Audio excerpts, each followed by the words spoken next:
ধন্যবাদ জানাই শশীদিকে। তিনি শুরু করলেন এবং মোটামুটি বিস্তারিত বললেন, আমার পরে কুণাল দা বলবেন। কিন্তু প্রথমেই আমার বক্তব্যের শুরুতেই এই ঘৃণ্য ঘটনার ধিক্কার জানানোর ভাষা আমার কাছে জানা নেই। এই ঘটনার ক্ষমা চেয়ে নিস্তার পাওয়ার কোনো জায়গা নেই। এই ঘটনায় শুধুমাত্র প্রতিবাদ করারও শুধুমাত্র কোনো জায়গা নেই। আমি বিশ্বাস করি এই ঘটনার ক্ষেত্রে একটা জিনিসে ঠিক, যে কথা অভিষেক বন্দ্যোপাধ্যায় বলতেন যে এদের স্ট্রিক্ট থেকে স্ট্রিক্ট শাস্তি চাই। আমরা জানি অভিষেক বন্দ্যোপাধ্যায় বলেছিলেন এই ঘটনার যে বা যারাই করুক 100 দিনের মধ্যে তাদের শাস্তির ব্যবস্থা করা হোক।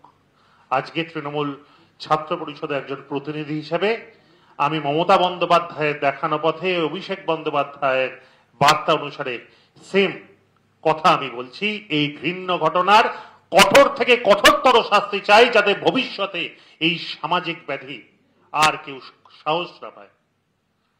অনেকগুলো প্রশ্ন সকাল থেকে শুনছি। আমি যথাসম্ভব আমার মিডিয়া পার্সন যারা আমাদের ফোন করেছিলেন আমি উত্তর দেওয়ার চেষ্টা করেছি, কিন্তু আমার যেন মনে হয়েছে প্রত্যেকটি প্রশ্ন থেকে যে প্রশ্নটায় যে দোষী বা যার সঙ্গে ঘৃণ্য ঘটনা হইতে তার প্রতি যতটা সিম্প্যাথেটিক, আমার এক শ্রেণীর মিডিয়ার প্রশ্ন দেখে মনে হয়েছে তার থেকে তাদের অনেক বেশি লক্ষ্য তৃণমূল কংগ্রেস বা তৃণমূল ছাত্র পরিষদকে দোষারোপ করা।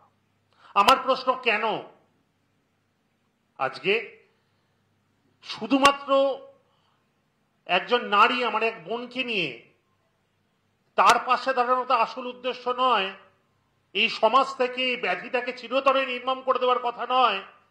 বারবার কথা মমতা বন্দ্যোপাধ্যায় থেকে কিভাবে আঙ্গুল তোলা যায়, অভিষেক বন্দ্যোপাধ্যায়ের দিকে কিভাবে আঙ্গুল তোলা যায় এবং দলকে কিভাবে কালিমালিপ্ত করা যায়, আর বিভিন্ন ক্ষেত্র থেকে সফট টার্গেট তৃণমূল ছাত্র পরিষদ। ওয়াই? আমি মিডিয়ায় বলেছি, প্রমাণ সহ বলেছি যে কি কবে কে কোথায় ছিল। আমি একবারও আমরা কেউ অস্বীকার করিনি যে না সে তৃণমূল ছাত্র পরিষদ করতো না, কিন্তু আজকে তাকে বারংবার বিভিন্ন মিডিয়া এবং বিভিন্ন পক্ষ থেকে বোঝানোর চেষ্টা করছে সে নাকি ওই কলেজে ইউনিট প্রেসিডেন্ট ছিল। আমি রাজ্য সভাপতি তৃণমূল ছাত্র পরিষদের হয়ে দায়িত্ব সহকারে বলছি, না, এমন কোন ইউনিট সভাপতি আমাদের ছিল না। শুধু নয়, বিগত বেশ কয়েকদিন ধরে, বেশ কয়েক বছর ধরে সেই কলেজে তৃণমূল ছাত্র পরিষদের কোন রানিং ইউনিট নেই। দ্বিতীয় কথা, কোন এক সময় সে যখন ছাত্র অবস্থায় ছিল